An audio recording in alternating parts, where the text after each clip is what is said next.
Elhamdulillah, wassalatu wassalamu ala rasulillah. Falenderimet I përkasin Allahut, paqja dhe bekimet e Allahut qofshin profetin Muhammed sallallahu alaihi wasallam. Njeriu duhet që të kthjellohet, njeriu duhet që t'i thras logjikës vet dhe të thot se ku po shkoj.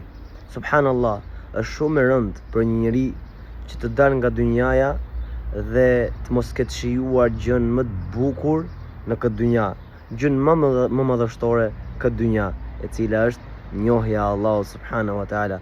Ai I cili ka njoh Allahun ka njoh gjithçka. Ai I cili nuk e ka njoh Allahun nuk ka njoh asgjë, madje I brengosur në dynja ka me qenë dhe I brengosur në botën tjetër. Allahu na ruaj. Elus Allahun na bëj për atyre që kthjellohen sa më shpesh dhe ta njohin krijuesin e tyre, Allahun subhanahu wa ta'ala. Amin.